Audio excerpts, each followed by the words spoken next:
Evangelio de hoy. Viernes 19 de abril de 2024. Primera lectura.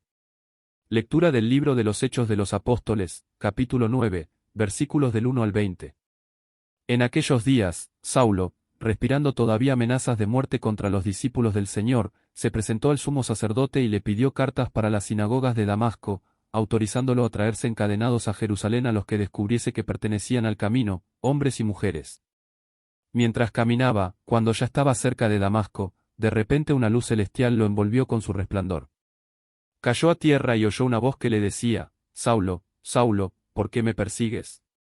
Dijo él: ¿Quién eres, Señor? Respondió: Soy Jesús, a quien tú persigues. Pero levántate, entra en la ciudad, y allí se te dirá lo que tienes que hacer. Sus compañeros de viaje se quedaron mudos de estupor, porque oían la voz, pero no veían a nadie. Saulo se levantó del suelo, y, aunque tenía los ojos abiertos, no veía nada. Lo llevaron de la mano hasta Damasco. Allí estuvo 3 días ciego, sin comer ni beber. Había en Damasco un discípulo, que se llamaba Ananías.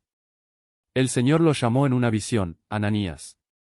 Respondió él: Aquí estoy, Señor. El Señor le dijo: Levántate y ve a la calle llamada Recta, y pregunta en casa de Judas por un tal Saulo de Tarso. Mira, está orando, y ha visto en visión a un cierto Ananías que entra y le impone las manos para que recobre la vista.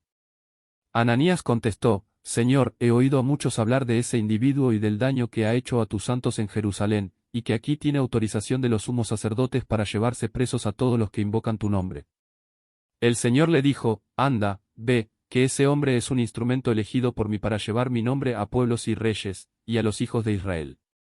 Yo le mostraré lo que tiene que sufrir por mi nombre. Salió Ananías, entró en la casa, le impuso las manos y dijo: Hermano Saulo, el Señor Jesús, que se te apareció cuando venías por el camino, me ha enviado para que recobres la vista y seas lleno de Espíritu Santo. Inmediatamente se le cayeron de los ojos una especie de escamas, y recobró la vista. Se levantó, y fue bautizado. Comió, y recobró las fuerzas. Se quedó unos días con los discípulos de Damasco, y luego se puso a anunciar en las sinagogas que Jesús es el Hijo de Dios. Salmo responsorial. Id al mundo entero y proclamad el Evangelio. Alabad al Señor, todas las naciones, aclamadlo, todos los pueblos. Id al mundo entero y proclamad el Evangelio. Firme es su misericordia con nosotros, su fidelidad dura por siempre. Id al mundo entero y proclamad el Evangelio.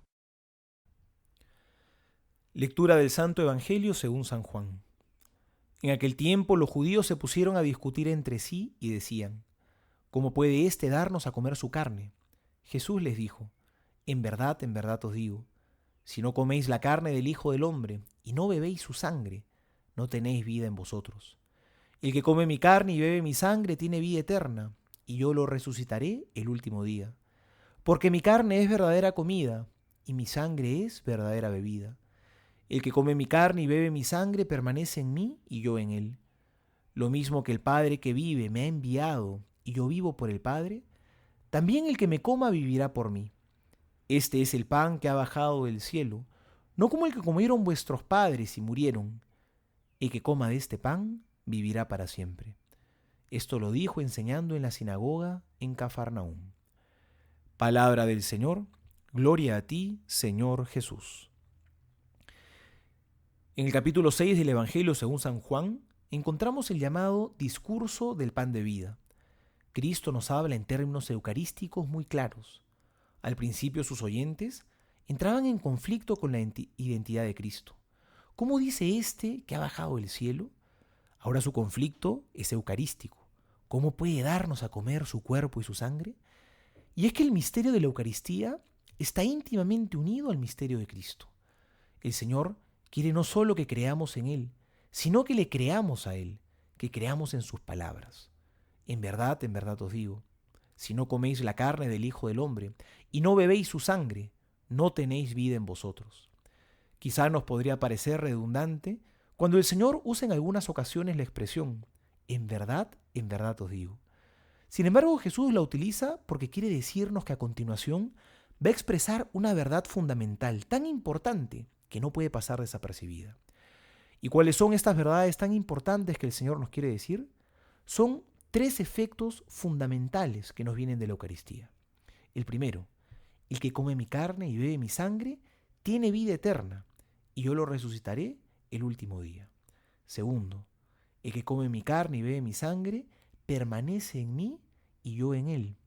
Y tercero, el que coma de este pan vivirá para siempre. Participemos con fe, con amor y con devoción de la Eucaristía. Recibiendo el cuerpo y la sangre de Cristo, nos hacemos destinatarios de sus promesas, de estar en unión con Él para siempre, de poseer la vida eterna y de poder participar con Él en el gozo de la resurrección. Esta es la vida auténtica que el Señor nos promete.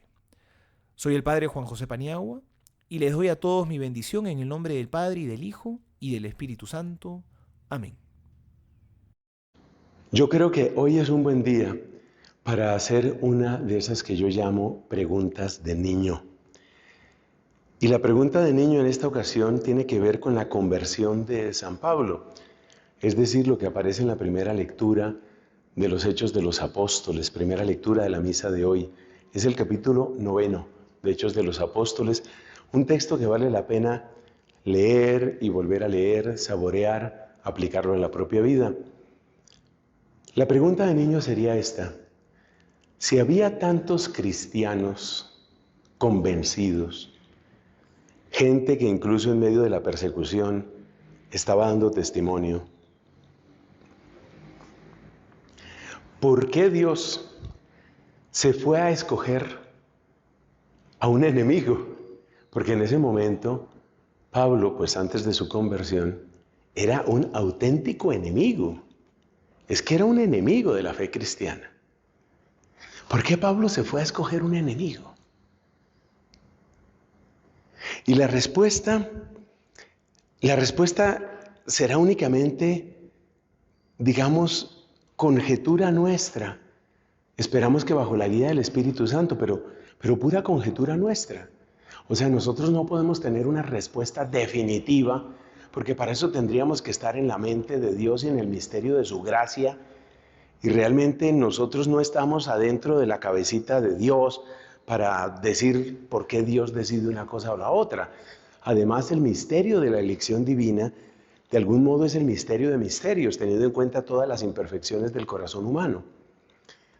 Pero aunque no tengamos una respuesta que pueda decirse, esto es lo definitivo, mirando lo que sucedió después con San Pablo, podemos dar por lo menos 3 motivos. Lo que vamos a compartir aquí, insisto, no es que nosotros tengamos un acceso especial a la mente de Dios para decir, esta fue la razón, esto es lo que Dios estaba pensando. No. Pero nos atrevemos a hablar por un motivo, ¿sabes? Nos atrevemos a hablar porque nosotros sabemos que Dios habla no solamente con lo que hace, sino con la manera como lo hace. Efectivamente, gente que pudiera predicar, que pudiera dar testimonio, había mucha. Pero haber escogido precisamente a un enemigo suyo trae grandes lecciones. Y sin pretensiones de acceso a la mente divina, esas lecciones sí que podemos saborearlas, aprenderlas y en cierta medida aplicarlas a nuestro propio caso. Por ejemplo, mira lo que dice el mismo apóstol San Pablo en el capítulo 1 de la primera carta a Timoteo. Dios es misericordioso, nos dice Pablo, y nos dice que Dios ha querido mostrar en él, en Pablo, toda su misericordia. Y Pablo se describe como el peor de los pecadores, porque odió a la iglesia de Dios, porque persiguió a la iglesia de Dios, porque él genuinamente quería torturar y acabar con los cristianos. Entonces él hace el análisis y dice, si Dios pudo conmigo, Dios puede con cualquiera. ¿Te das cuenta la ventaja de elegir a un enemigo para convertirlo? Si Dios pudo con Pablo, Dios puede con cualquiera, porque Pablo era enemigo. Ese es el primer motivo. Segundo motivo, Pablo era un hombre instruido. El conocimiento de la Escritura que tenía San Pablo antes de su conversión, por todo lo que él había estudiado como fariseo, era una cosa impresionante. Todo ese conocimiento, bien adobado por la arrogancia, hacía que él se sintiera muy seguro de su postura de fariseo. Pero todo ese conocimiento era también un músculo que Dios podía tomar y poner al servicio del Evangelio. Eso también lo dice Pablo, lo dice en la carta a los Romanos. Dice, así como antes ustedes pusieron sus miembros al servicio del pecado, ahora pónganlos al servicio de la justicia de Dios, la vida nueva. Y lo que Pablo dice refiriéndose al cuerpo, hay que aplicarlo a todo. Entonces, como Pablo tenía un talento, una inteligencia impresionante, una voluntad férrea, todo eso estaba al servicio del mal, pero todo eso podía servir para el bien. Y esta es una gran lección. Piensa en algunos de los grandes criminales que ha tenido la humanidad. En mi país, Colombia, hemos conocido varios terribles. Y uno se duele de pensar si ese hombre con esa inteligencia se hubiera puesto al servicio del Señor, ¿cuánto hubiera hecho? Piensa en el talento, por ejemplo, de tantos influencers que tienen millones de seguidores, porque es que realmente tienen un talento artístico, tienen un carisma increíble, pero todo está al servicio de la sensualidad y del consumismo. ¿Qué tal que esas personas encontraran a Dios? ¿Te imaginas el bien que harían? Algunos ya lo están haciendo. El tercer motivo por el que era una gran idea lograr la conversión de un enemigo es porque la persona que tiene una conversión muy profunda es una persona que tiene una conciencia también muy profunda de las garras del pecado, de las garras del error, y lo voy a decir, de las garras de Satanás. Y el que conoce las garras del mal, saborea, disfruta y canta la bondad de las manos de Dios. El que más ha conocido las garras del demonio, más aprende a amar las manos blandas, amorosas de Papá Dios. Ese tiene un canto de mayor nivel, porque sabe lo que es la profundidad del abismo negro del pecado. Como sabe la profundidad del abismo negro, disfruta la cumbre de la luz, la disfruta más que cualquiera, y la canta más que cualquiera. Así que no tenemos acceso a la mente divina, pero sí tenemos la certeza de que fue algo absolutamente maravilloso que uno de los peores enemigos del Evangelio se convirtiera en tan gran apóstol.